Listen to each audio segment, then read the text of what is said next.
Bonjour à tous et merci à tous d'être venus pour ces nuits de la lecture, de milieu d'après-midi. Nous sommes très, très heureux de vous accueillir enfin pour cette nouvelle manifestation des archives après une annulation de dernière minute l'année dernière, malheureusement liée au contexte. Et nous sommes vraiment ravis que ce contexte nous ait permis de tenir ce petit spectacle cette année. Alors, comme il y a 2 ans, ces nuits de la lecture, évidemment, ne sont pas que le fait des archives départementales, même si je tiens vivement à remercier encore une fois toute l'équipe des archives qui s'est donnée à fond pour vous permettre d'assister à cette journée. Mais ces nuits de la lecture, c'est tout d'abord un événement national organisé par le ministère de la Culture, et en Creuse, plus spécifiquement, c'est un partenariat, parce que ça nous a paru très important de pouvoir travailler ensemble, donc les archives, la lecture publique bibliothèque départementale de la Creuse, ainsi que la bibliothèque municipale et intercommunautaire de Guéret, avec une participation tout à fait appréciée de la Cité de la Tapisserie, évidemment. Voilà, donc c'est vraiment cette idée que nous avons de pouvoir proposer des interventions culturelles vraiment tous en partenariat et en bonne entente entre tous ces acteurs. Donc je remercie évidemment toute l'équipe de lecture publique et tout d'abord Madame Viviane Olivier, sa directrice, qui est quelque part, qui est là. Ainsi que évidemment toute l'équipe de la BMI et toute l'équipe de la Cité de la Tapisserie. Je tiens également évidemment à remercier extrêmement chaleureusement l'association Partage de lecture, qui vient cette année encore vous faire profiter de ses nombreux talents. Alors c'est une association, je ne sais même pas s'il est besoin réellement de la présenter, qui est basée à Bourganeuf et qui nous fait partager tout au long de l'année son amour de la lecture et son goût et son désir de la faire connaître et de la faire aimer. C'est cette association donc, qui vient justement nous présenter un spectacle sur le thème « Aimons toujours, aimons encore », sur la thématique de l'amour, qui est celui choisi pour les nuits de la lecture cette année. Je tiens également simplement à faire une petite précision technique qu'on m'a demandé d'apporter. Ces dames vont porter un micro.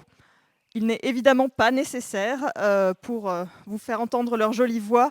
C'est uniquement dans le cadre de la retransmission en direct que nous avons la chance d'avoir en ce moment. Donc sachez que voilà, toutes les discussions dans le public seront ensuite immortalisées sur Internet. Voilà, donc c'est tout simplement dans ce contexte de cette captation qu'il était nécessaire qu'elle porte un micro. Voilà, donc elles vont nous présenter des textes issus de la littérature française ainsi que des œuvres musicales. Et je ne suis pas certaine qu'il soit vraiment nécessaire que je vous en donne le détail, puisque je vous invite plutôt à les découvrir maintenant.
I love you.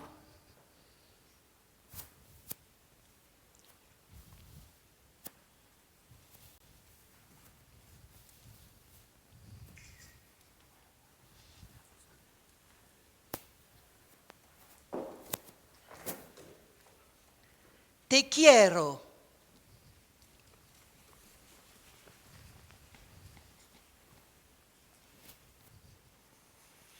Ik hou van je.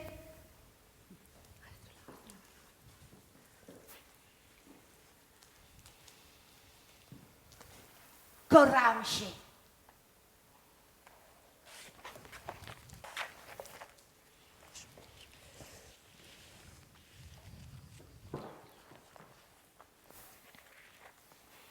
Le roman La Croix de Berry est un roman épistolaire paru en 1845, œuvre commune de Delphine de Girardin, Théophile Gautier, Joseph Méry et Jules Sandeau.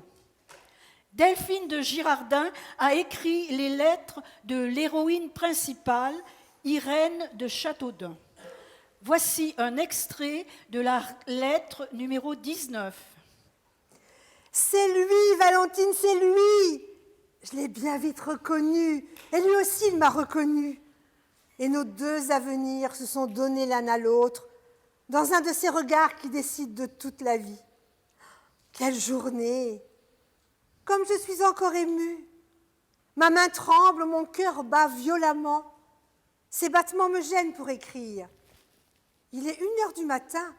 Je n'ai pas du tout dormi la nuit dernière. Je ne peux pas encore dormir cette nuit. Et je suis dans une telle agitation, dans une tourmente d'esprit si folle, que le sommeil est un état que je ne comprends même plus.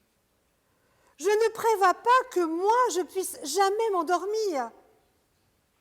Il faudra tant d'heures pour éteindre ce feu qui brûle dans mes yeux, pour arrêter ce tourbillon d'idées qui tourne et roule dans ma tête. Pour dormir, il faudrait tout oublier. Et je ne pourrai jamais oublier ce nom, cette voix, cette image.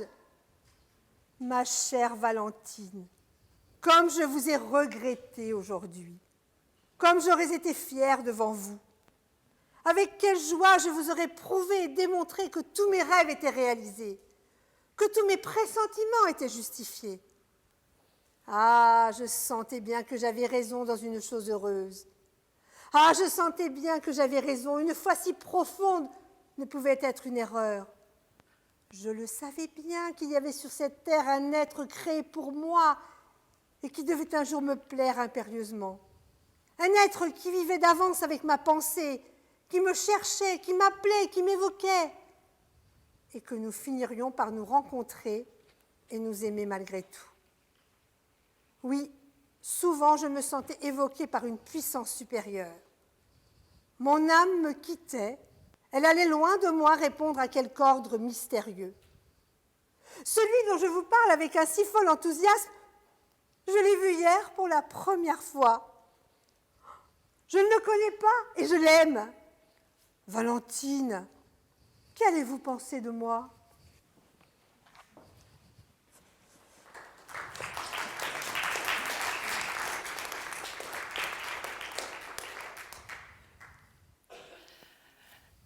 Et maintenant, voici un extrait d'un roman d'Émile Zola, Une page d'amour.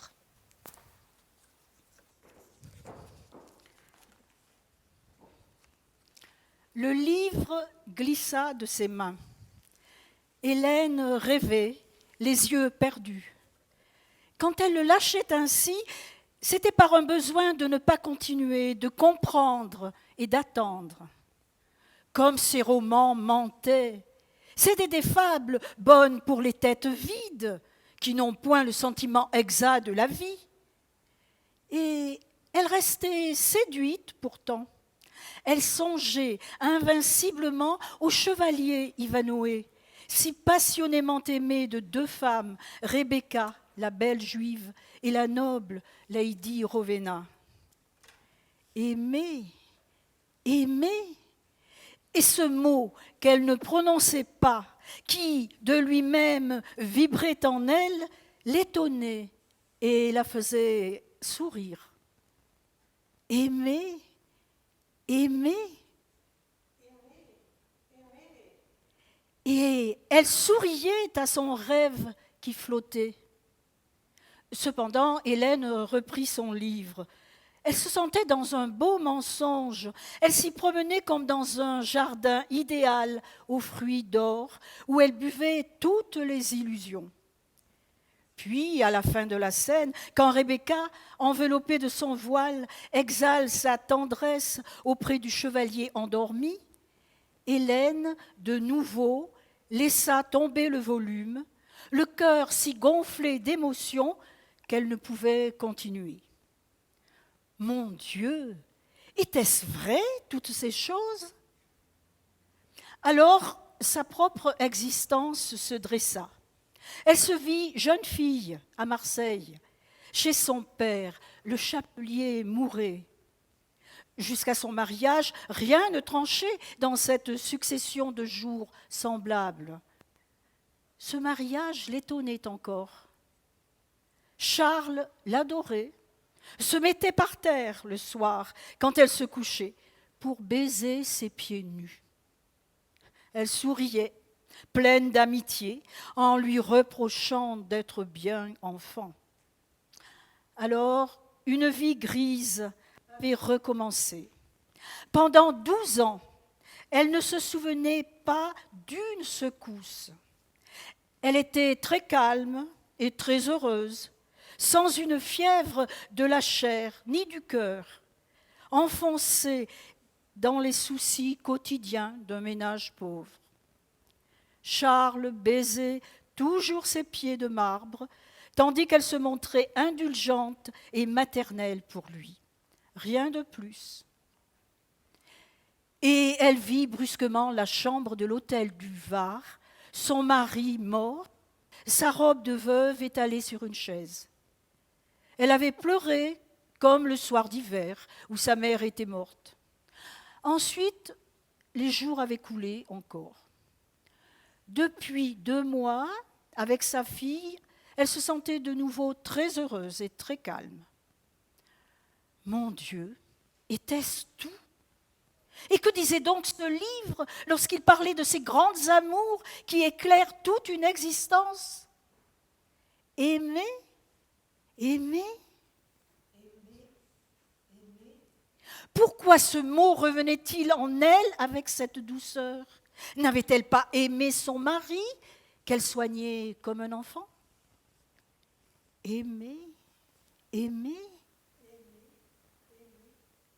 Tout la ramenait à la caresse de ce mot, même l'orgueil de son honnêteté. Sa rêverie devenait si légère qu'elle ne pensait plus, baignée de printemps, les yeux humides. Hélène, d'un coup d'œil paresseusement promenée, embrassait Paris entier. Toute grave, elle regardait lorsque Jeanne entra joyeusement. L'enfant tenait un gros paquet de giroflées jaunes. « Maman, maman, vois donc, sens un peu la bonne odeur !» Les fleurs fauves, tigrées de pourpre, exhalaient une senteur pénétrante qui embaumait toute la chambre. Alors Hélène, d'un mouvement passionné, attira Jeanne contre sa poitrine, pendant que le paquet de giroflées tombait sur ses genoux. Aimer, aimer, aimer, aimer. Certes, elle aimait son enfant. N'était-ce point assez? Ce grand amour qui avait empli sa vie jusque-là? Cet amour devait lui suffire, avec sa douceur et son calme, son éternité qu'aucune lassitude ne pouvait rompre. Et elle serrait davantage sa fille, comme pour écarter des pensées qui menaçaient de la séparer d'elle.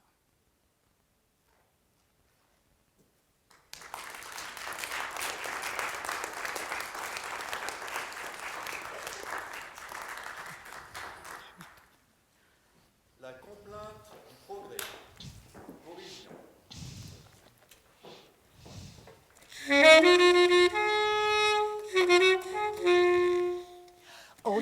soir pour faire sa cour. On parlait d'amour. Pour mieux prouver son ardeur, on offrait son cœur. Maintenant, c'est plus pareil. Ça change, ça change. Pour séduire le cher ange, on lui glisse à l'oreille. Ah, Gudule, viens m'embrasser et je te donnerai un frigidaire, un joli scooter, un atomixeur et du Dunlopilo, une cuisinière avec un four en verre, des tas de courets verts et des pelles à gâteau. Une tourniquette pour faire la vinaigrette. Un bel aspirateur pour bouffer les odeurs. Des draps qui chauffent, un pistolet à gaufres, un avion pour deux. Et nous serons heureux.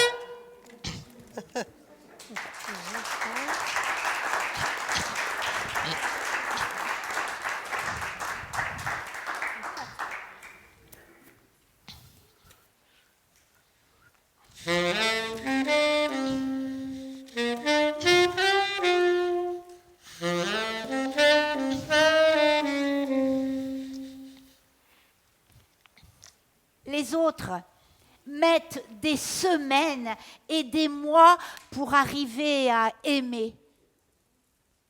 Moi, ce fut le temps d'un battement de paupières.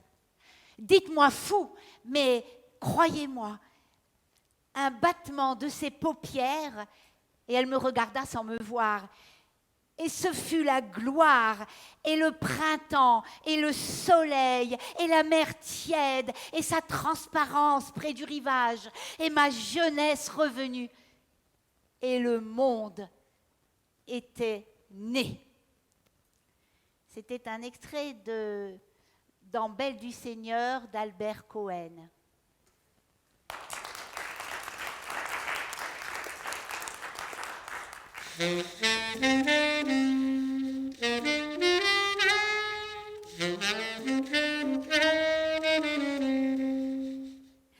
Les « je t'aime » un peu, beaucoup, ne sont guère de mon goût.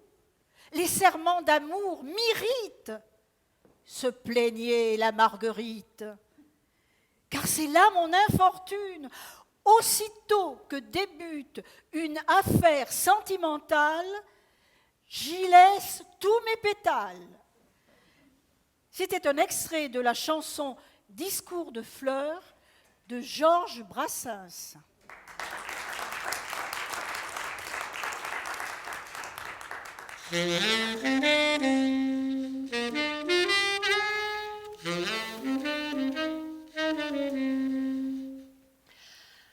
Je suis le Dieu le plus puissant des dieux, absolu sur la terre, absolu dans les cieux. Dans les eaux, dans les airs, mon pouvoir est suprême. En un mot, je suis l'amour même.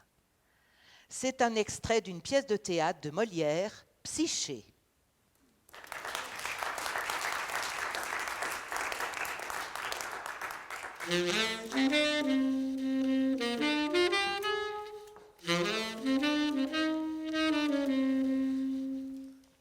Aimer, c'est ne plus avoir droit au soleil de tout le monde.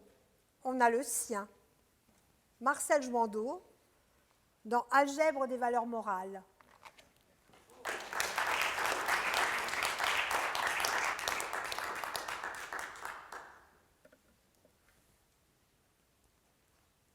Et maintenant, un extrait de Premier amour d'Ivan Tourguenieff.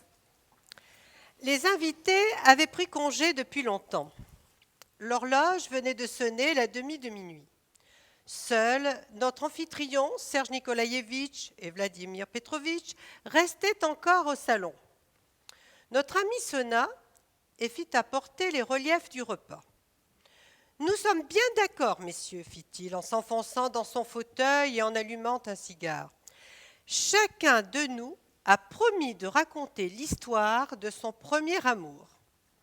À vous le dé, Serge Nikolaïevitch. » L'interpellé, un petit homme blond au visage bouffi, regarda l'hôte puis leva les yeux au plafond. « Je n'ai pas eu de premier amour, déclara-t-il enfin. J'ai commencé directement par le second. » Comment cela ? Tout simplement, je devais avoir 18 ans environ quand je m'avisai pour la première fois de faire un brin de cour à une jeune fille. Ma foi, fort mignonne. Mais je me suis comportée comme si la chose ne m'était pas nouvelle, exactement comme je l'ai fait plus tard avec les autres. Pour être franc, mon premier et mon dernier amour remonte à l'époque où j'avais 6 ans. L'objet de ma flamme était la bonne qui s'occupait de moi. Cela remonte à loin, comme vous le voyez, et le détail de ces relations s'est effacé de ma mémoire. D'ailleurs, même si je m'en souvenais, qui donc cela pourrait-il bien intéresser ?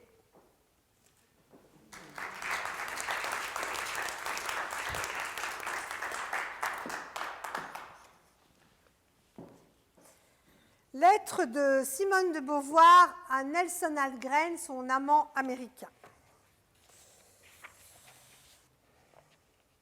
Dimanche 18 mai 1947. Mon précieux bien-aimé de Chicago, je pense à vous de Paris. Paris où vous me manquez. J'ai fait un voyage de retour extraordinaire. Comme nous volions vers l'est, la nuit a été escamotée.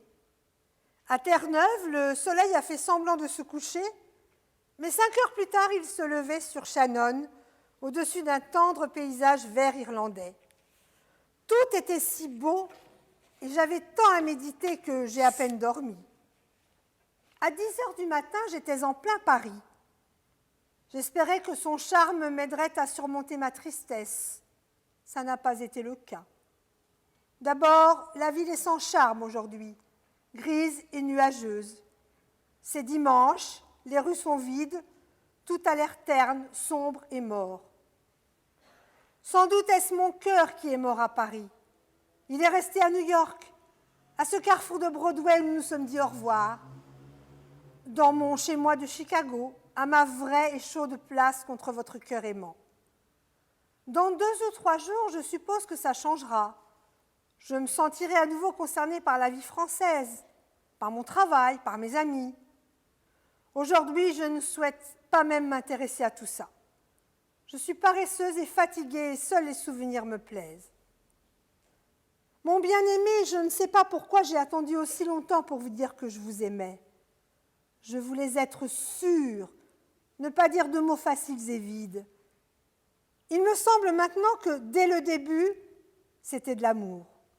En tout cas, ça y est, c'est de l'amour et mon cœur souffre. Je suis heureuse d'être si malheureuse parce que je sais que vous l'êtes aussi et qu'il est doux de partager cette tristesse-là. Avec vous, le plaisir a été de l'amour. À présent, la douleur aussi est de l'amour. Il nous faudra affronter tous les visages de l'amour. La joie des retrouvailles, nous la connaîtrons, je le veux, j'en ai besoin, je l'aurai. Attendez-moi, je vous attends. Je vous aime plus encore que je ne l'ai dit. Plus peut-être que vous ne le savez. J'écrirai très souvent. Faites de même. Je suis votre femme pour toujours. Votre Simone. J'ai fini votre livre qui me plaît énormément. Je le ferai à coup sûr traduire. Baisers innombrables, baisers. C'était délicieux quand vous m'embrassiez. Je vous aime.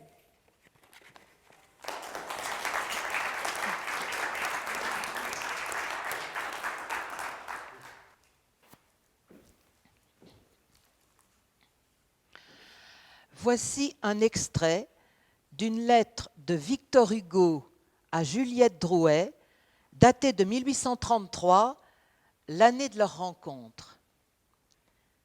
Je vous aime, mon pauvre ange, vous le savez bien, et pourtant vous voulez que je vous l'écrive. Vous avez raison, il faut s'aimer, il faut se le dire, et puis il faut se l'écrire, et puis il faut se baiser sur la bouche, sur les yeux et ailleurs. Vous êtes ma Juliette bien-aimée. Quand je suis triste, je pense à vous. Comme l'hiver, on pense au soleil. Et quand je suis gaie, je pense à vous comme en plein soleil, on pense à l'ombre. Vous voyez bien, Juliette, que je vous aime de toute mon âme. Vous avez l'air jeune, comme un enfant, et l'air sage comme une mère. Aussi, je vous enveloppe de tous ces amours à la fois.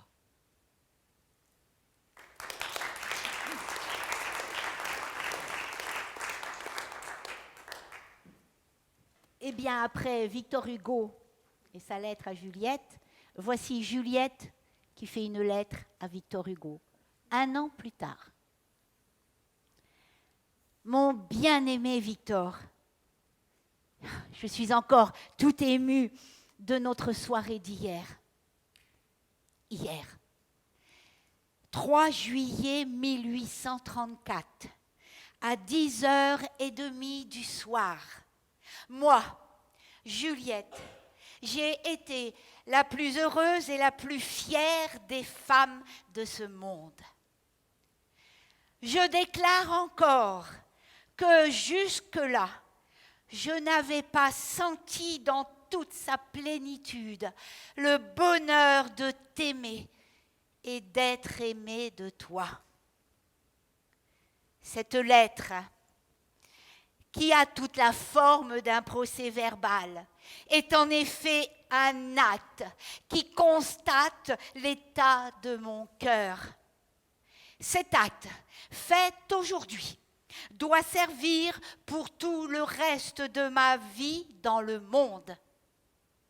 Le jour, l'heure et la minute où il me sera présenté, je m'engage à remettre le dit cœur dans le même état où il est aujourd'hui, c'est-à-dire rempli d'un seul amour qui est le tien et d'une seule pensée qui est la tienne. Faite à Paris le 4 juillet 1834 à 3h de l'après-midi. Juliette, ont signé pour témoin les 1000 baisers dont j'ai couvert cette lettre.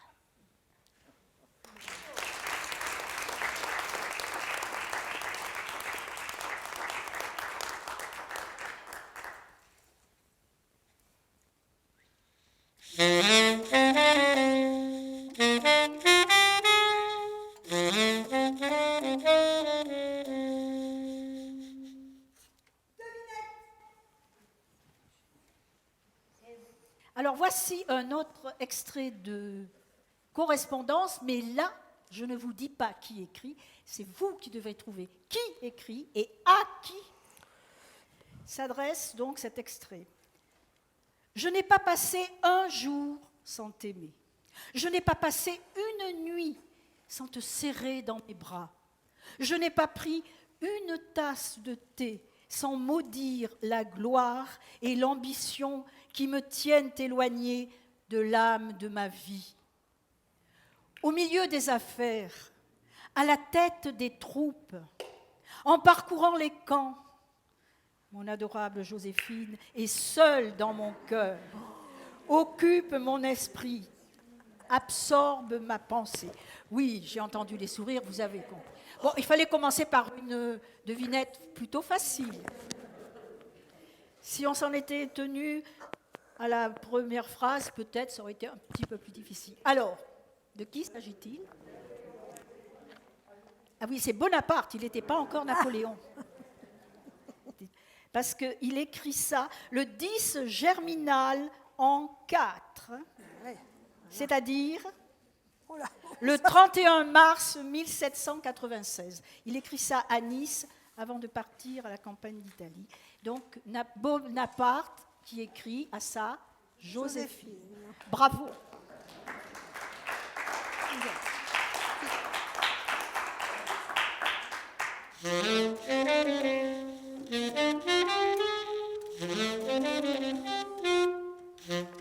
Alors, à moi.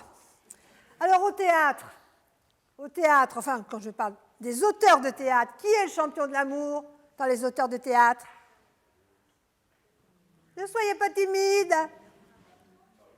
Mais oui, Marivaux, bien sûr, Marivaux, bien sûr. Alors j'attends que vous me citiez 3 pièces de Marivaux qui contiennent le mot amour dans le titre. Le jeu de l'amour et du hasard. C'était le plus facile, celui-là. Allons-y, allons-y. 2 autres pièces de Marivaux avec le mot amour dans le titre. Non. C'était bien tenté, mais... Hein? Alors, non plus. On y reviendra peut-être à celui-là, mais là, non. Non. Ah? Alors non? Pas d'autres? Ah, mince, c'est ennuyeux. J'ai pas d'indice à vous donner en plus, alors. Personne, alors? Personne ne tente? Non, non. Eh bien, le triomphe de l'amour et la surprise de l'amour, avec donc le jeu de l'amour et du hasard. Voilà.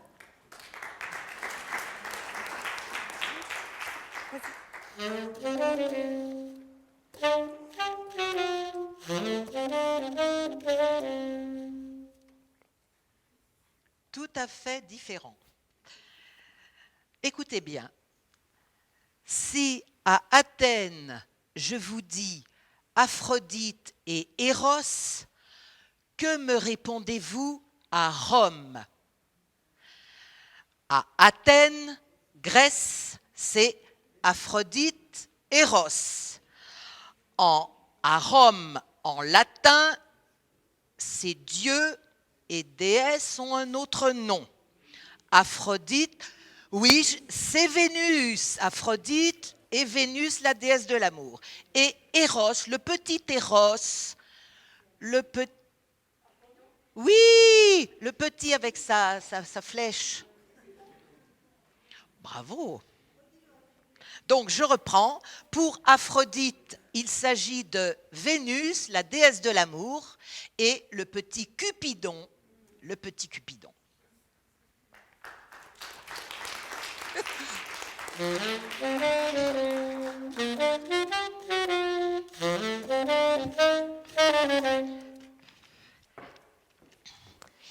Dans la plupart des amours, il y en a un qui joue et l'autre qui est joué. Cupidon est avant tout un petit régisseur de théâtre. C'était une citation extraite des œuvres posthumes de Friedrich Nietzsche.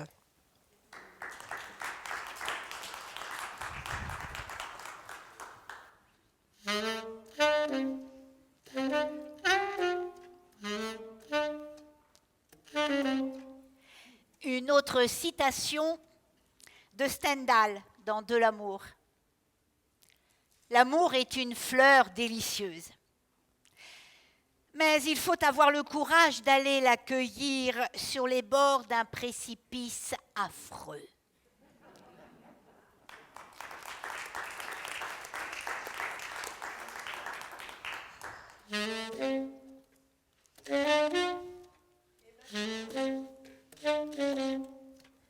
Maintenant, un extrait de La promesse de l'aube de Romain Gary.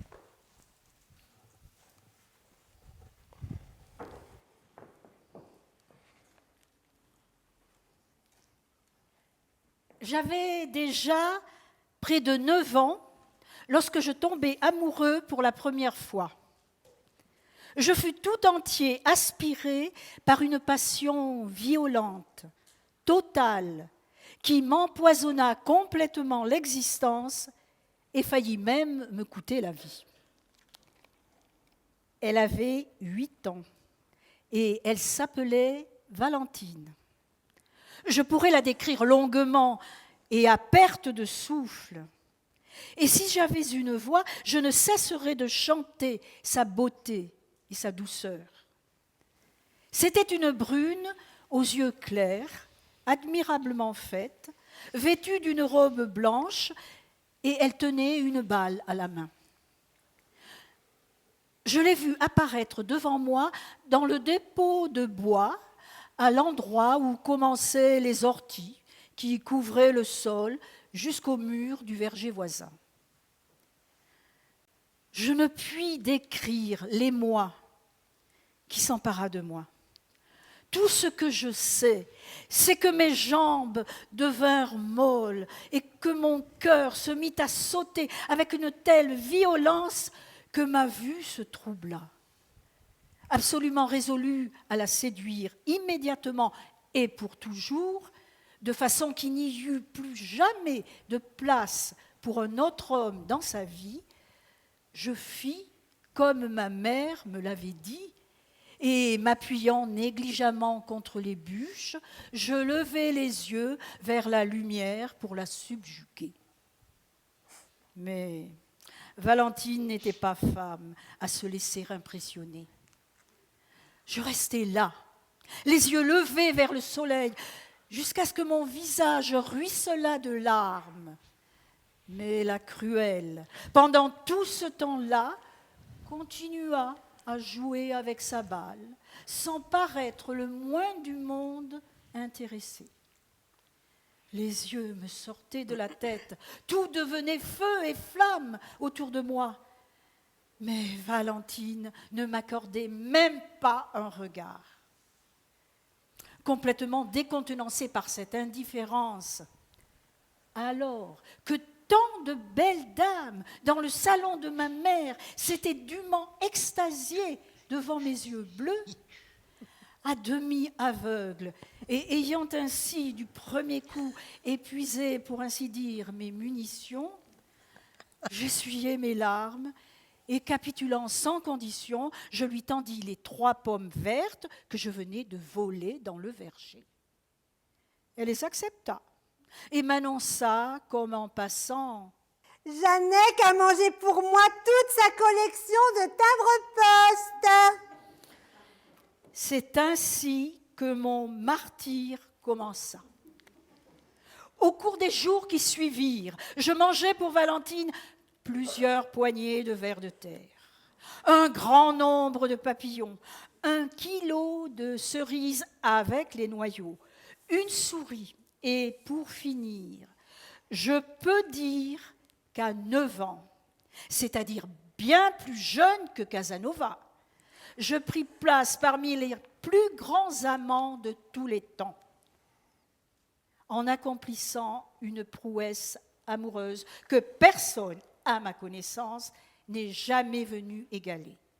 Je mangeai pour ma bien-aimée un soulier en caoutchouc. Ici, je dois ouvrir une parenthèse.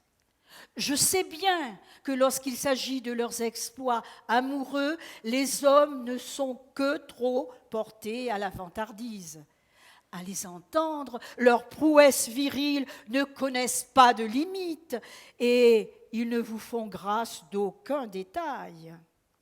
Je ne demande donc à personne de me croire lorsque j'affirme que, pour ma bien-aimée, je consommais encore un éventail japonais, 10 mètres de fil de coton, 1 kilo de noyaux de cerises.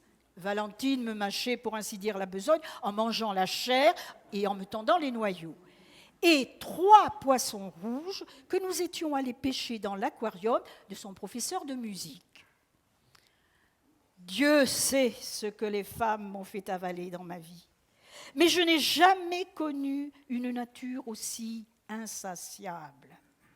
C'était une Messaline doublée d'une Théodora de Byzance. Après cette expérience, on peut dire que je connaissais tout de l'amour. Mon éducation était faite. Je n'ai fait depuis que continuer sur ma lancée. À cette époque, on n'apprenait encore rien aux enfants sur le mystère des sexes. Et j'étais convaincue que c'était ainsi qu'on faisait l'amour. J'avais probablement raison. Le plus triste était que je n'arrivais pas à l'impressionner. J'avais à peine fini les escargots qu'elle m'annonçait négligemment « Josec a mangé 10 araignées pour moi et il s'est arrêté seulement parce que maman nous a appelés pour le thé. » Je frémis. Pendant que j'avais le dos tourné, elle me trompait avec mon meilleur ami. Mais j'avalais cela aussi. Je commençais à avoir l'habitude.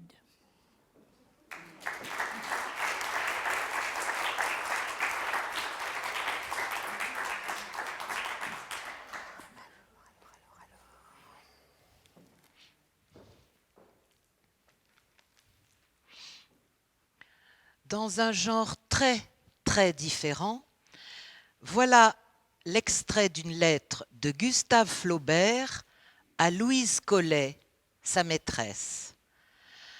C'est le samedi 8 août 1846.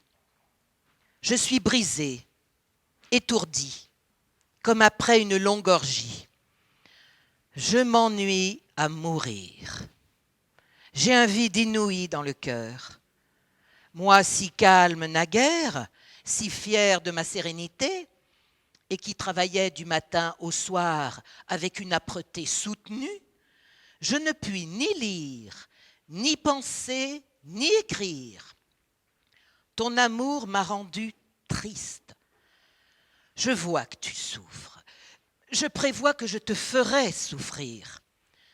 Je voudrais ne jamais t'avoir connu, pour toi, pour moi ensuite, et cependant ta pensée m'attire sans relâche. J'y trouve une douceur exquise. Ah, qu'il eût mieux valu en rester à notre première promenade. Je me doutais de tout cela. Quand le lendemain, je ne suis pas venue chez Phidias, c'est que je me sentais déjà glissée sur la pente. J'ai voulu m'arrêter. Qu'est-ce qui m'y a poussé? Tant pis, tant mieux. Je n'ai pas reçu du ciel une organisation facétieuse. Personne plus que moi n'a le sentiment de la misère de la vie. Je ne crois à rien, pas même à moi, ce qui est rare. Tu n'as pas voulu me croire quand je t'ai dit que j'étais vieux. Hélas! Oui, car tout sentiment qui arrive dans mon âme s'y tourne en aigreur, comme le vin que l'on met dans les vases qui ont trop servi. Si tu savais toutes les forces internes qui m'ont épuisé, toutes les folies qui m'ont passé par la tête, tout ce que j'ai essayé et expérimenté en fait de sentiments et de passions, tu verrais que je ne suis pas si jeune. C'est toi qui es enfant, c'est toi qui es fraîche et neuve, toi dont la candeur me fait rougir. Tu m'humilies par la grandeur de ton amour. Tu méritais mieux que moi, que la foudre m'écrase, que toutes les malédictions possibles tombent sur moi, si jamais je l'oublie. Depuis que nous nous sommes dit que nous nous aimions, tu te demandes d'où vient ma réserve à ajouter « pour toujours ». Pourquoi? C'est que je devine l'avenir, moi. C'est que sans cesse l'antithèse se dresse devant mes yeux. Je n'ai jamais vu un enfant sans penser qu'il deviendrait vieillard, ni un berceau sans songer à une tombe. La contemplation d'une femme me fait rêver à son squelette. C'est ce qui fait que les spectacles joyeux me rendent triste et que les spectacles tristes m'affectent peu. Voilà le soir qui vient, j'ai passé mon après-midi à t'écrire. Adieu, adieu. Je mets ma tête sur tes seins et je te regarde de bas en haut comme une madone. Adieu, je ferme ma lettre. C'est l'heure où, seule, et pendant que tout dort, je tire le tiroir où sont mes trésors. Je contemple tes pantoufles, ton mouchoir, tes cheveux, ton portrait. Je relis tes lettres. J'en respire l'odeur musquée. Si tu savais ce que je sens maintenant. Dans la nuit, mon cœur se dilate et une rosée d'amour le pénètre. 1000 baisers, 1000, partout, partout.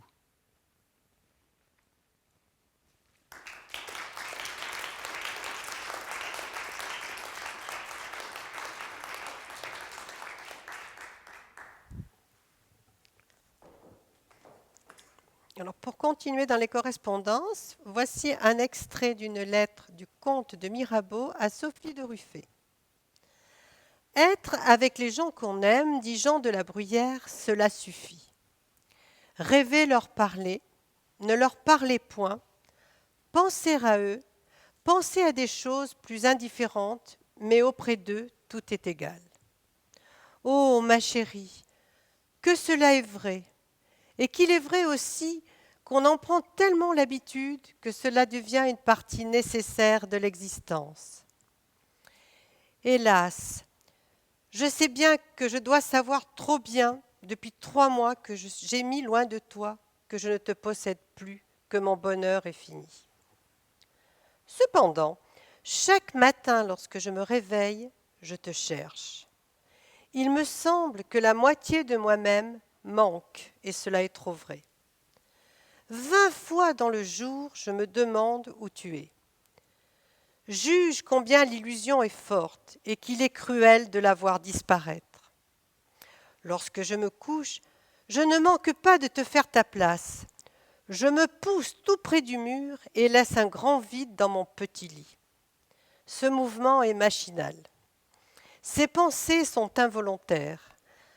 Ah, comme on s'accoutume au bonheur. Hélas, on ne le connaît bien que lorsque l'on a perdu. Et je suis sûre que nous ne savons combien nous sommes nécessaires l'un à l'autre que depuis que la foudre nous a séparés.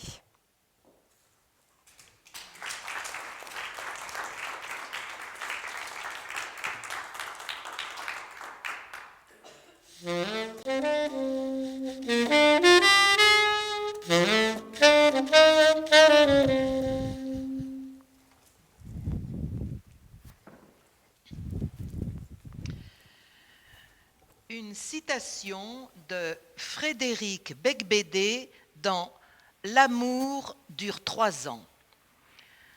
Je pense à toi tout le temps. Je pense à toi le matin, en marchant dans le froid. Je fais exprès de marcher lentement pour pouvoir penser à toi plus longtemps. Je pense à toi le soir, quand tu me manques au milieu des fêtes, où je me saoule pour penser à autre chose qu'à toi, avec l'effet contraire. Je pense à toi quand je te vois, et aussi quand je ne te vois pas. J'aimerais tant faire autre chose que penser à toi, mais je n'y arrive pas. Si tu connais un truc pour t'oublier, fais-le moi savoir.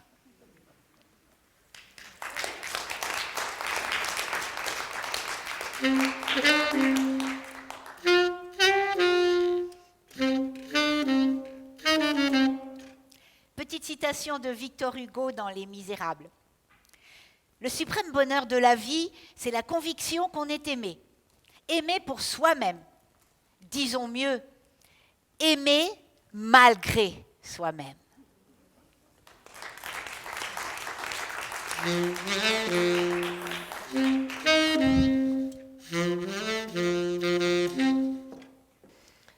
Une citation de Maxime de La Rochefoucauld. Il est du véritable amour comme de l'apparition des esprits. Tout le monde en parle, mais peu de gens en ont vu.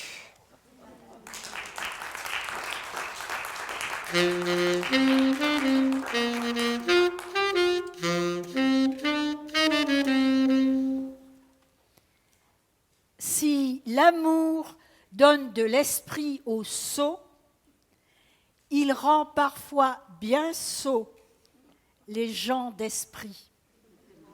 Ninon de l'Enclos.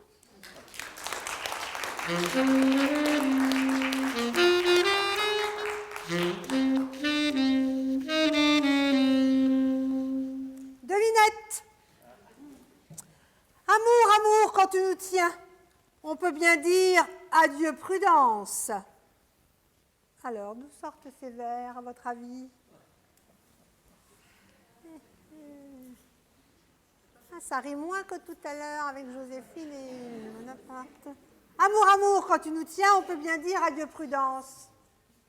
Allez, je vous donne un petit indice, ça pourrait être une morale. Oui, alors, une fable de La Fontaine, mais laquelle? C'est bien la morale d'une fable de La Fontaine. Non? Comment? Un petit indice. Oui, bah, si je vous dis qu'on parle d'un animal, ça ne va pas beaucoup vous aider. Allez, un animal sauvage. Le lion. Non, mais le titre de la. Non, le lion. Le lion amoureux. Très bien, le lion amoureux. Très bien, monsieur. Alors, restons avec Jean de La Fontaine, les deux amis.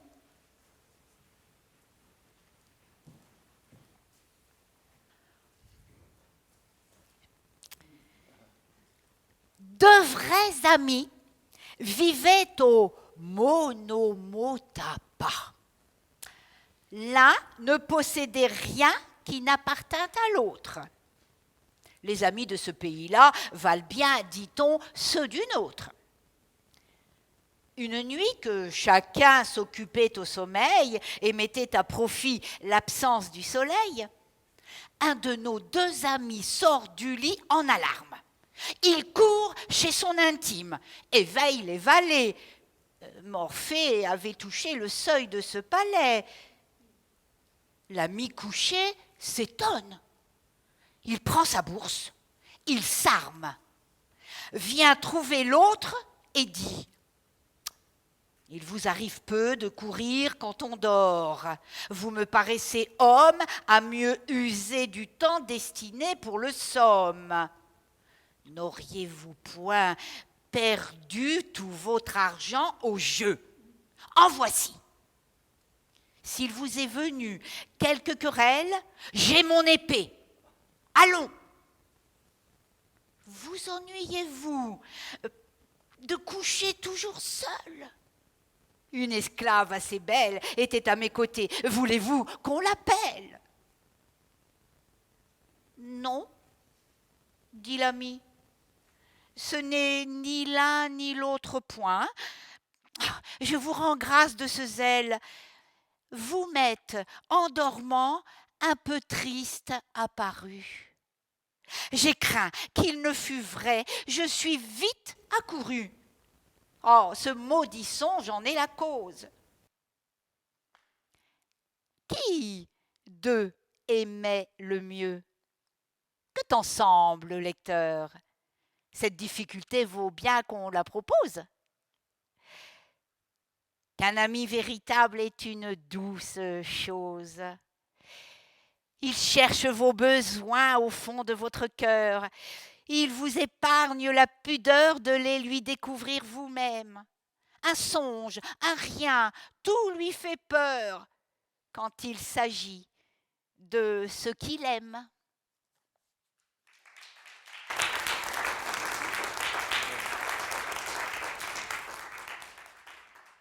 Autre devinette, hyper facile encore. Si l'on me presse de dire pourquoi je l'aimais, je sens que cela ne peut s'exprimer qu'en répondant parce que c'était lui, parce que c'était moi. Qui donc a écrit cela? Montaigne, oui, en parlant de la Boétie. Voilà, c'était hyper facile. Je suis gentille, moi, pour mes devinettes.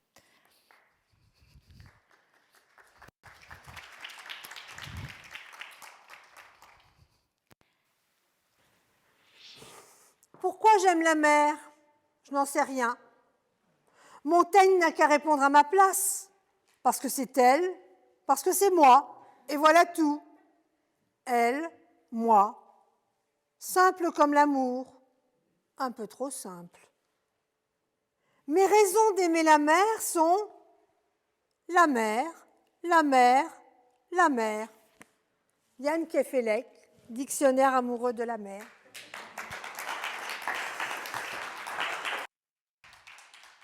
Alors une autre devinette, peut-être un peu plus difficile que la tienne, Gisèle, quoique, bon, on a un public. L'amour s'en va comme cette eau courante. L'amour s'en va comme la vie est lente et comme l'espérance est violente. Ça vous fait penser à? Oui, oh, je le savais, on a un public.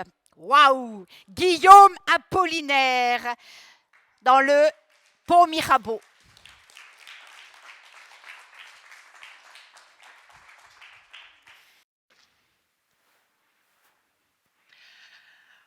Restons dans la poésie. Aimons donc, de l'heure fugitive, hâtons-nous, jouissons. L'homme n'a point de port, le temps n'a point de rive, il coule et nous passons.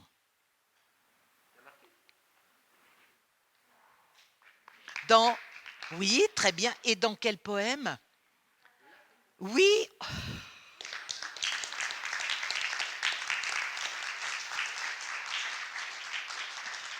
Ils sont forts.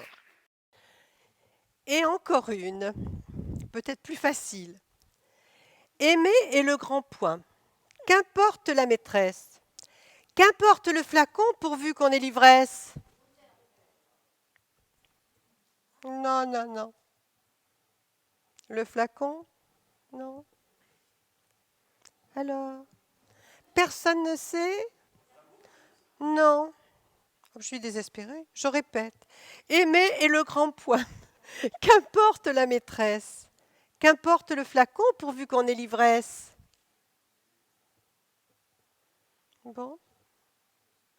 Je cherche de l'aide. Ah si, vous avez soufflé? Mais alors ils n'ont pas entendu.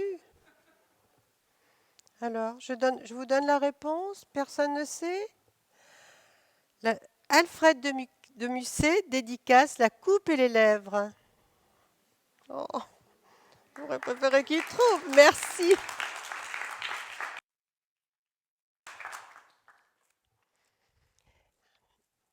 Et maintenant, un extrait de La Nuit de Guy de Maupassant.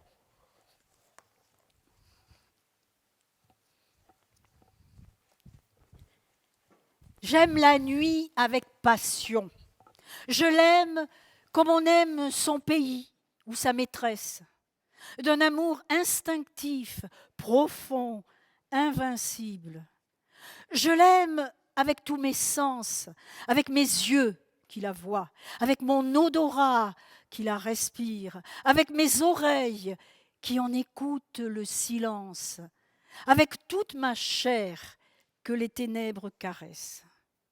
Les alouettes chantent dans le soleil, dans l'air bleu, dans l'air chaud, dans l'air léger des matinées claires. Le hibou fuit dans la nuit, tache noire qui passe à travers l'espace noir, et réjoui, grisé par la noire immensité, il pousse son cri vibrant et sinistre. Le jour me fatigue et m'ennuie. Il est brutal et bruyant. Je me lève avec peine, je m'habille avec lassitude, je sors avec regret. Et chaque pas, chaque mouvement, chaque geste, chaque parole, chaque pensée me fatigue, comme si je soulevais un écrasant fardeau. Mais quand le soleil baisse, une joie confuse, une joie de tout mon corps m'envahit.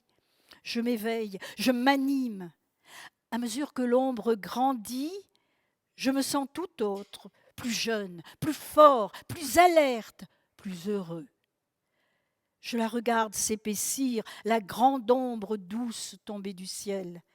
Elle noie la ville, comme une onde insaisissable et impénétrable.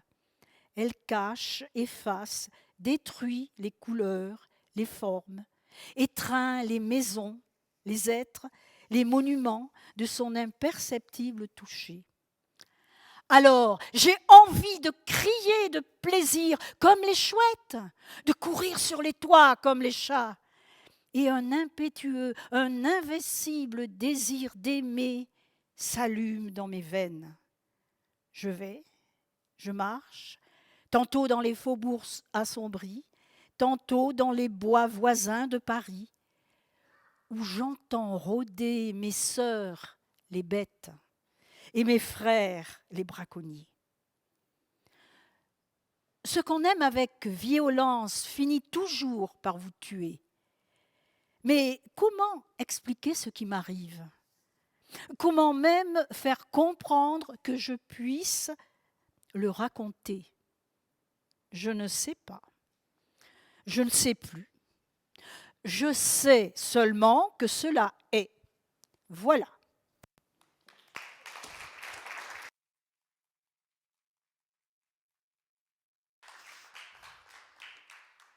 Un petit extrait de Plein Chant de Marcel Delpastre, intitulé Terre.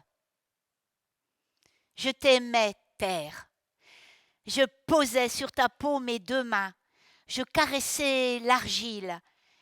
J'aimais la sève, le parfum des fruits. Je m'endormais sur toi pour le réveil heureux.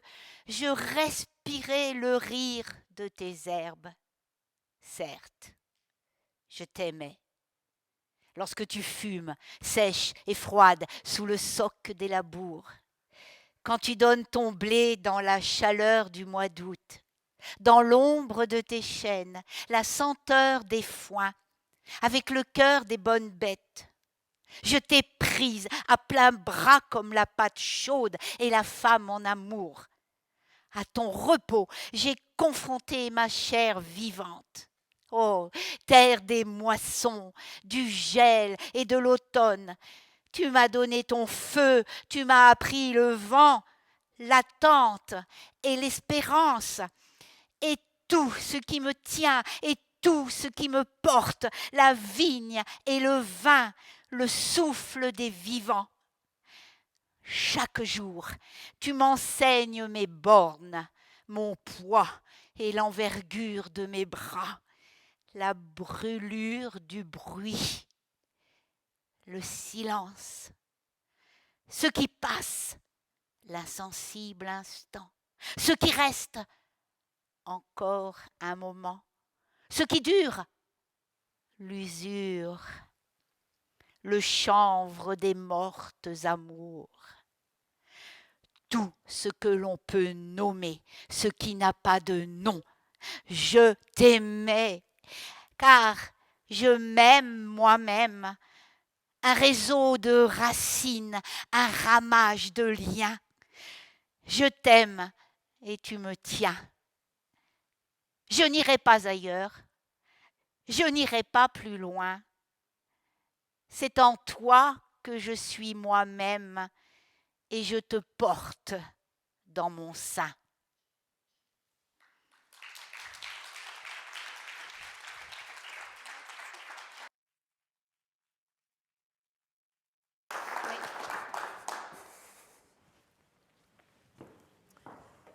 Le vieux et son chien, Pierre Menanteau.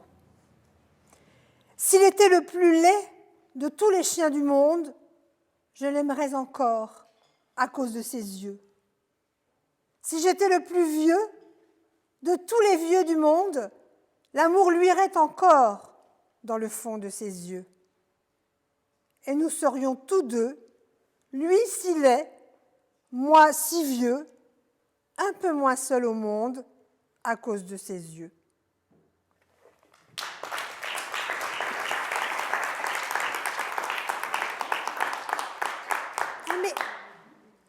Mais qui vois-je au balcon? Ah mais attendez, mais ne serait-ce pas Roxane? Ah mais oui, c'est elle, Roxane! Eh bien, si ce moment est venu pour nous deux, quel mot me direz-vous ?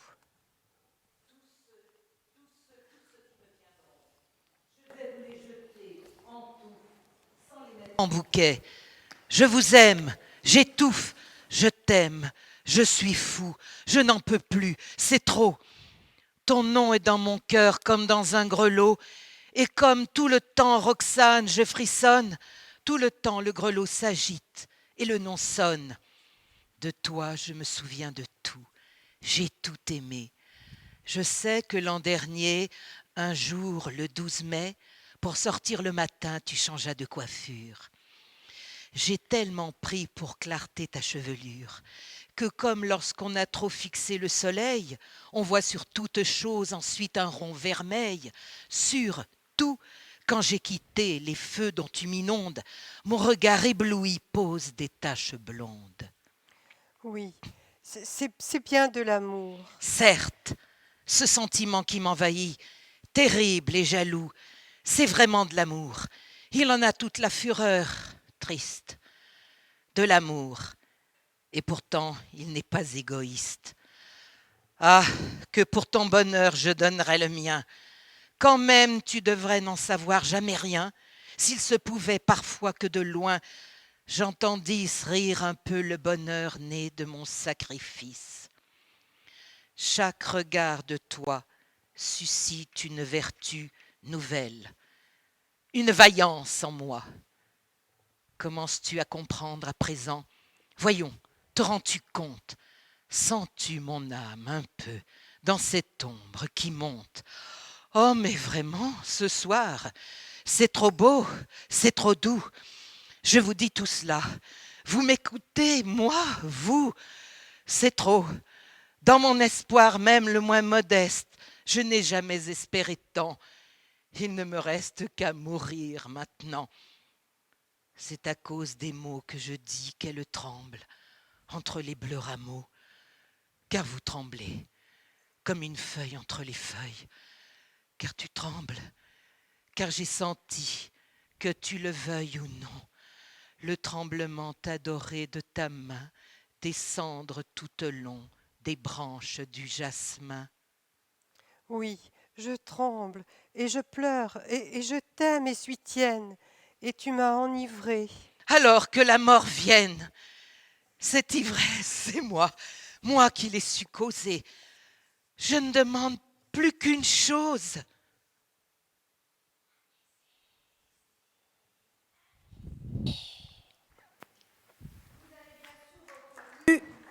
Cyrano de Bergerac d'Edmond Rostand. Il faut qu'il joue le temps qu'elle arrive.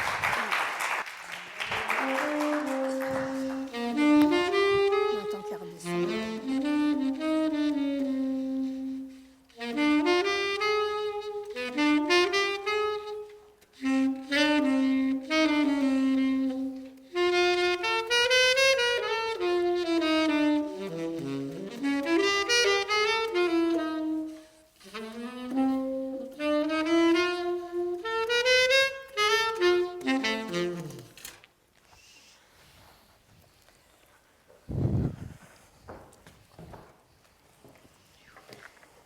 Complète amoureuse d'Alphonse Allais. Oui, dès l'instant que je vous vis, beauté féroce, vous me plûtes. De l'amour, quand vos yeux je pris, sur le champ vous vous aperçûtes. Mais de quel air froid vous reçûtes tous les soins que pour vous je prie. Combien de soupirs je rendis.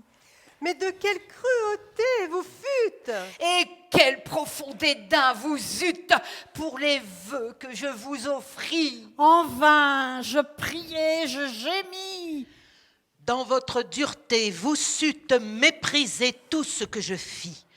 Même un jour, je vous écrivis un billet tendre que vous lûtes, et je ne sais comment vous pûtes de sang-froid voir ce que j'y mis. Ah, fallait-il que je vous visse? Fallait-il que vous me plussiez? Qu'ingénument je vous le disse?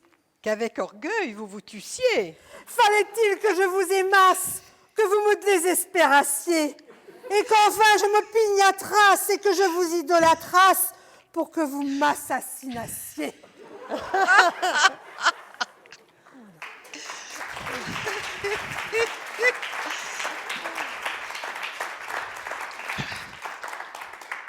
Alors après cette belle envolée lyrique, revenons au théâtre. Tout à l'heure, nous avons passé en revue les pièces de Marivaux. Eh bien maintenant, nous allons chercher d'autres auteurs qui ont aussi écrit des pièces avec le mot amour dans le titre. Alors, je vous donne tout d'abord les pièces, les titres. L'amour médecin, peine d'amour perdue, la répétition ou l'amour puni, on ne badine pas avec l'amour. Voilà, est-ce que ça vous inspire déjà comme ça? Est-ce que vous avez un auteur pour l'une d'entre elles, ou plusieurs? Ah oui, mais lequel? L'amour médecin. D'accord, très bien, très bien.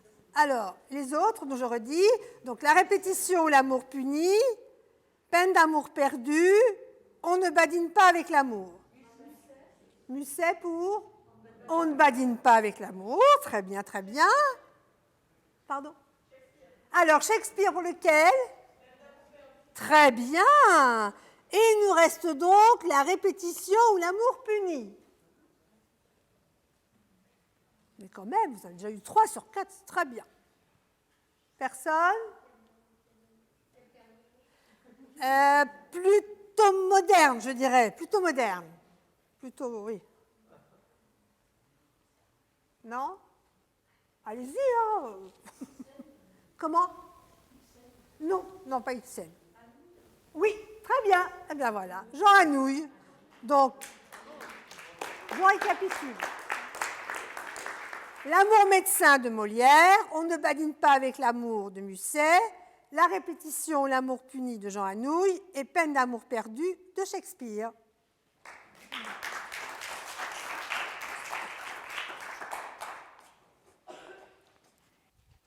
Allez, moi, je pense que ce sera plus facile. Voilà, un extrait de parole d'une chanson. Ah, c'est toujours toi que l'on blesse. C'est toujours ton miroir brisé. Mon pauvre bonheur, ma faiblesse. Toi qu'on insulte et qu'on délaisse dans toute chair martyrisée. Voilà, vous allez trouver. Oui, oui, chanter. Eh bien oui. Eh bien voilà. Aimer à perdre la raison.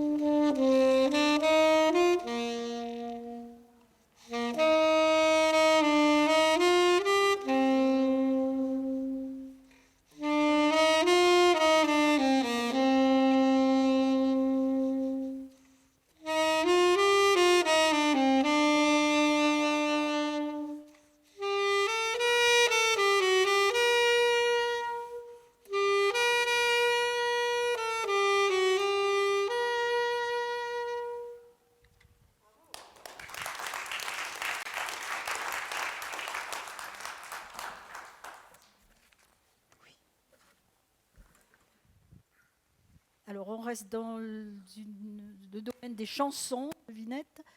Moi, je sais tous tes sortilèges. Tu sais tous mes envoûtements. Tu m'as gardé de piège en piège. Je t'ai perdu de temps en temps. Jacques Brel, oui, très bien. Quelle chanson?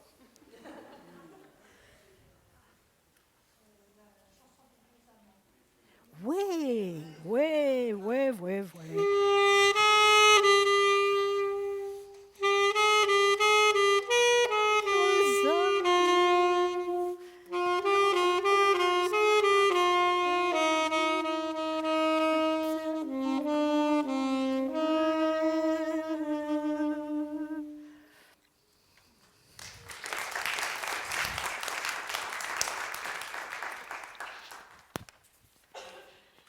Restons dans la chanson. Tant que l'amour inondera mes matins, peu importe les problèmes, mon amour, puisque tu m'aimes. Oui, Edith Piaf, tout à fait. Et le titre, Hymne à l'amour. Oh là là, bravo.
Je t'aime pour toutes les femmes que je n'ai pas connues.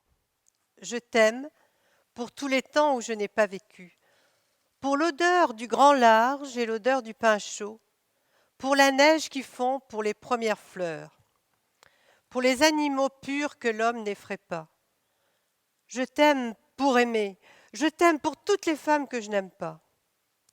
Qui me reflète sinon toi-même? Je me vois si peu. Sans toi, je ne vois qu'une étendue déserte, entre autrefois et aujourd'hui. Il y a eu toutes ces morts que j'ai franchies sur de la paille.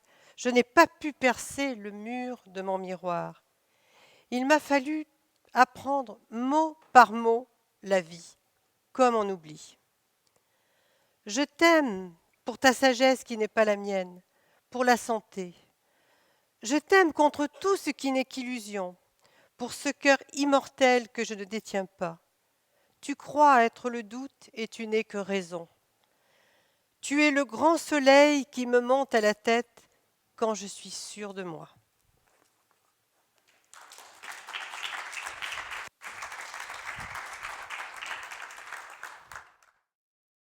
Maintenant, un extrait de Où on va, papa de Jean-Louis Fournier. Jean-Louis Fournier a écrit ce livre en hommage à ses 2 enfants lourdement handicapés et morts dans leur jeunesse.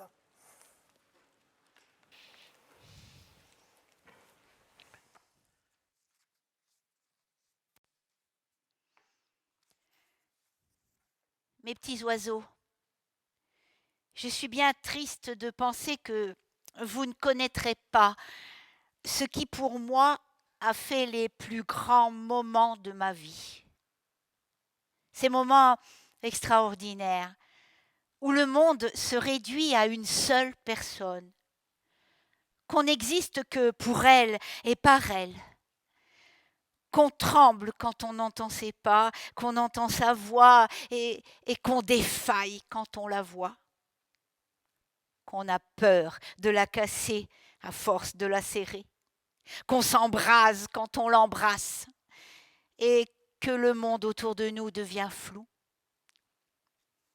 Vous ne connaîtrez jamais ce délicieux frisson qui vous parcourt des pieds à la tête, fait en vous un grand chambardement, pire qu'un déménagement, une électrocution ou une exécution. Vous chamboule, vous tourne-boule et vous entraîne dans un tourbillon qui fait perdre la boule et donne la chair de poule.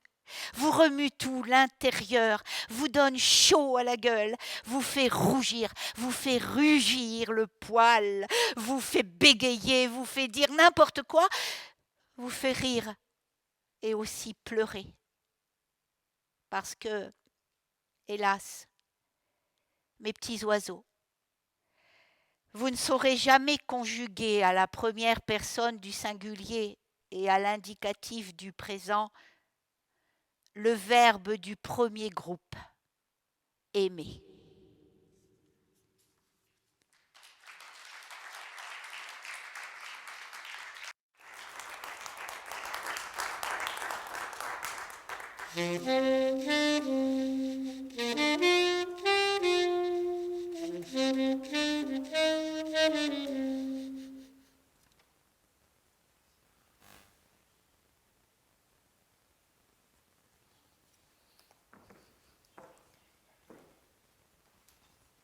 Extrait d'une correspondance de Maria Casares à Albert Camus. Dimanche soir, 4 juin 1950. Tu liras cette lettre le mardi 6 juin. Et je viens ici simplement te rappeler une nuit d'il y a 6 ans, puis un après-midi de 1948.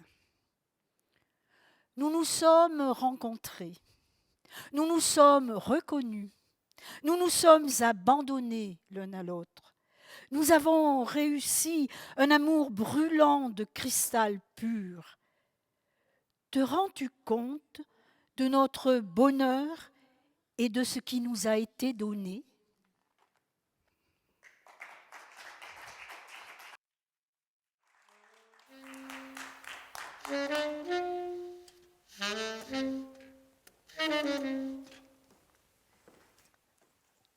Un extrait d'une lettre de Flora Groult qui s'adresse à sa sœur dans le journal de la préface à 4 mains. Benoît, je t'aime pour toi-même, avec ta tête et tes pensées d'aujourd'hui. Mais je t'aime surtout, il me faut l'avouer, parce que tu as voyagé avec moi à travers mon enfance. Tu es une pièce maîtresse, un des mots clés de mon passé. Je te retrouve à tous les coins de mon souvenir. Tu n'as pas besoin d'avoir de mémoire, j'en ai pour toi. Je suis la bibliothécaire, la trésorière de notre enfance.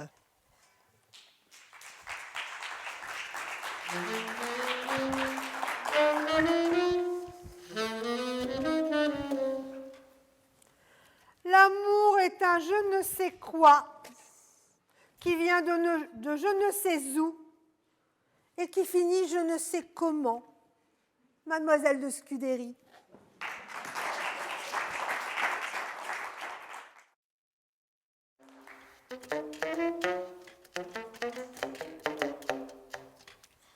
En amour, il n'y a que les commencements qui soient charmants. Je ne m'étonne pas qu'on trouve du plaisir à recommencer souvent. Prince Charles-Joseph de Ligne, 1735-1814.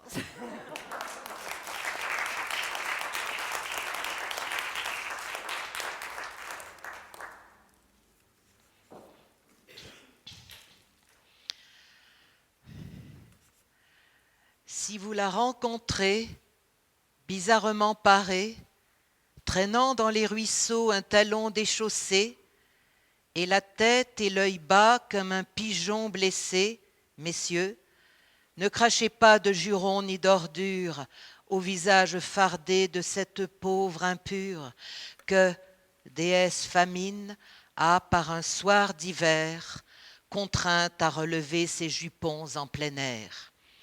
Cette bohème-là, c'est mon bien, ma richesse, ma perle, mon bijou, ma reine, ma duchesse. Alors, de qui sont ces vers? Baudelaire dit par Reggiani. Très bien. Baudelaire dit par Reggiani en prélude à une chanson qui s'appelle La femme qui est dans mon lit, non? Oui.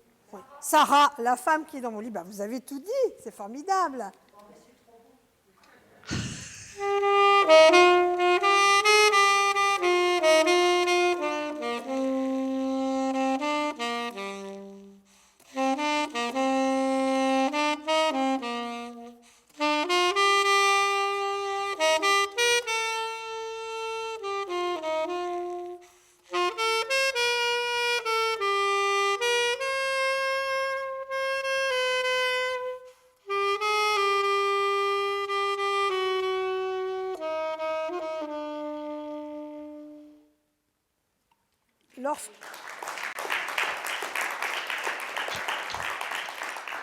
Lorsque la nuit nous réunit, son corps, ses mains s'offrent aux miens, et c'est son cœur couvert de pleurs et de blessures qui me rassure. Donc, chanson de Reggiani, paroles et musique de Georges Moustaki.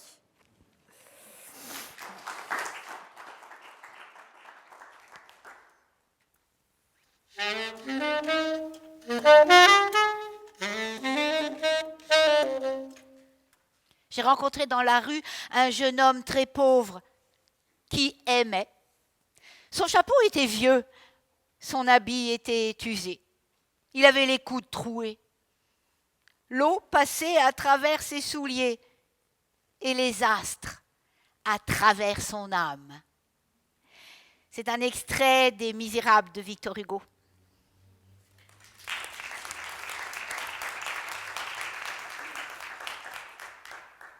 On va retrouver un peu de Serge Reggiani, puisque maintenant c'est un extrait d'une chanson chantée par Serge Reggiani. Venise n'est pas en Italie. T'as pas de quoi prendre un avion ni même un train. tu pourrais pas lui offrir un aller melun. Mais tu l'emmènes, puisque tu l'aimes, sur des océans dont les marins n'ont jamais vu la fin. Tu as le ciel que tes carreaux t'ont dessiné, et le soleil sur une toile de ciné. Mais tu t'en fiches, mais tu es riche, tu l'es puisque vous vous aimez. Venise n'est pas en Italie. Venise, c'est chez n'importe qui. Fais-lui l'amour dans un grenier, et foutez-vous des gondoliers. Venise n'est pas là où tu crois. Venise aujourd'hui, c'est chez toi. C'est où tu vas, c'est où tu veux. C'est l'endroit où tu es heureux. Voilà.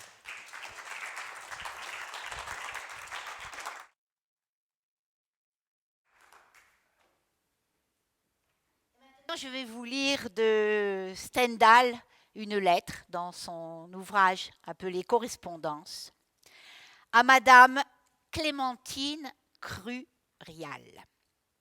Paris, le 24 juin 1824 à midi.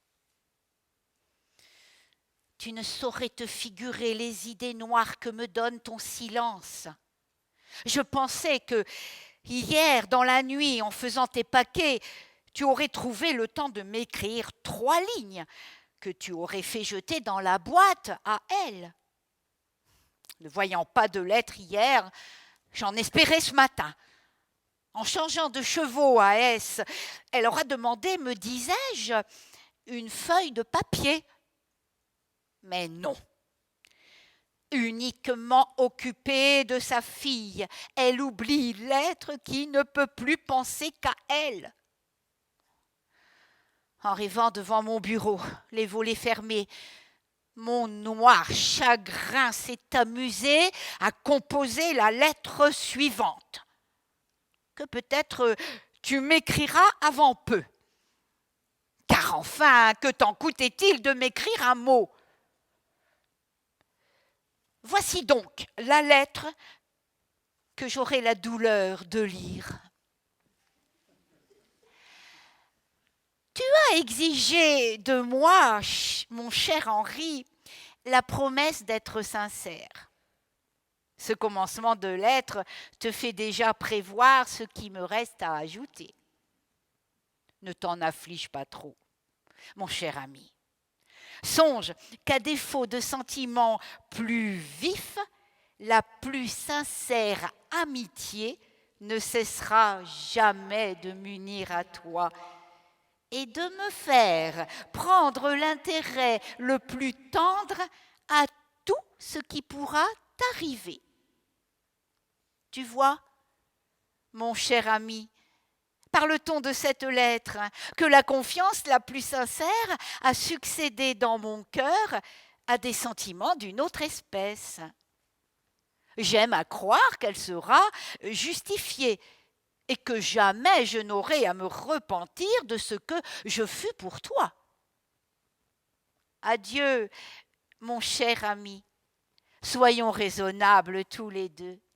Acceptez l'amitié, la tendre amitié que je vous offre. Et ne manquez pas à venir me voir à mon retour à Paris. Adieu, mon ami.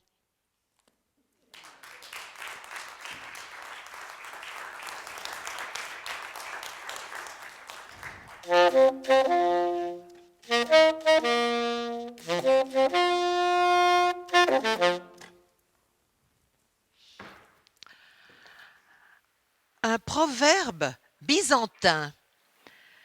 Comme l'amour est aveugle, il est important d'y toucher.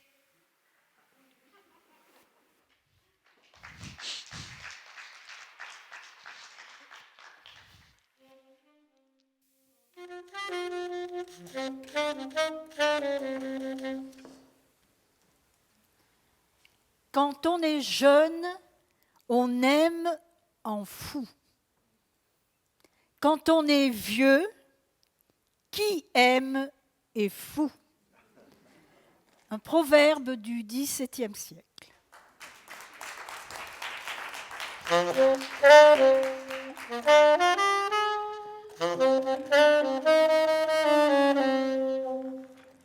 Ne faites pas l'amour le samedi soir, car s'il pleut le dimanche, vous ne saurez plus quoi faire. Sacha Guitry.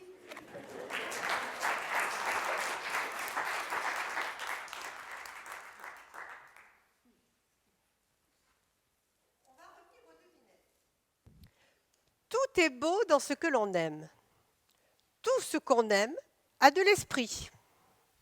Alors, est-ce que ça vous dit quelque chose? C'est extrait d'un conte. J'ai pas de chance, moi. Alors, je redis. Tout est beau dans ce qu'on aime. Tout ce qu'on aime a de l'esprit. L'auteur a écrit pas mal de contes, oui. Non. Non. Oui. Oui. C'est Perrault dans... C'est qui? Riquet à la houppe. Voilà, c'est un extrait de la moralité du conte Riquet à la houppe. Ah, j'ai eu chaud. Hein. J'ai dit, il va encore pas trouver. Merci. Alors une petite dernière. Aimer jusqu'à la déchirure. Aimer, même trop, même mal. Tenter sans force et sans armure d'atteindre l'inaccessible étoile.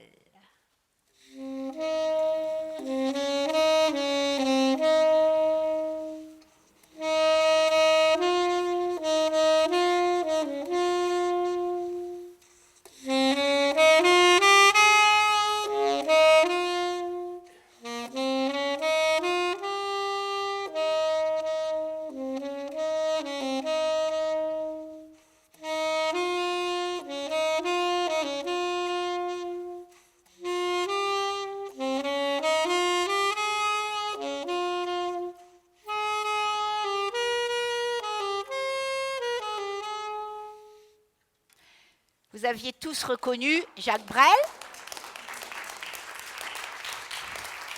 Mais dans quel titre?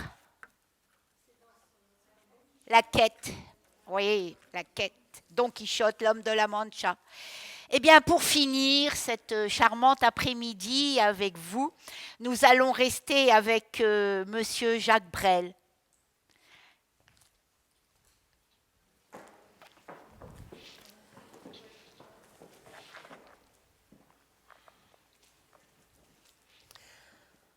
Pour la rosée qui tremble au calice des fleurs, de n'être pas aimée, et ressemble à ton cœur, je t'aime.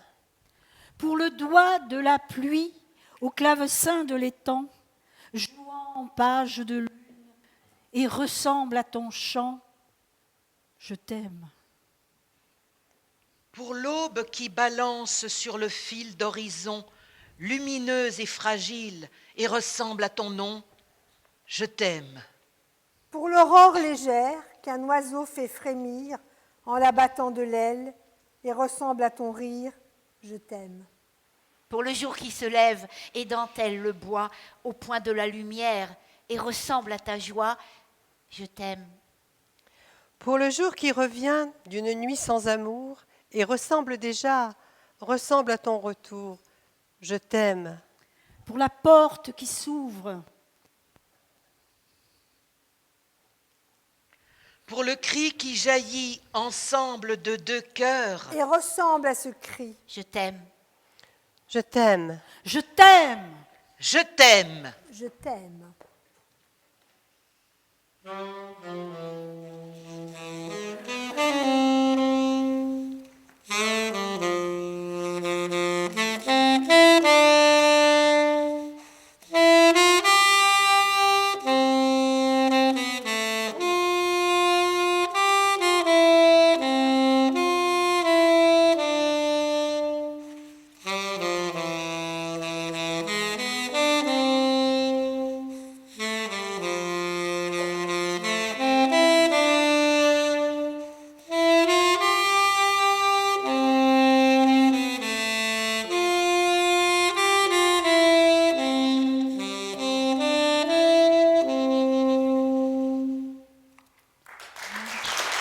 Tu veux me saluer avec nous?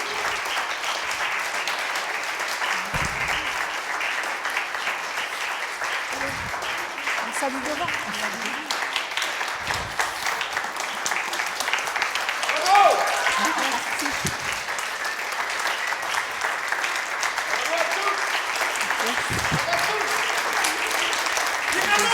Merci beaucoup. Toujours Et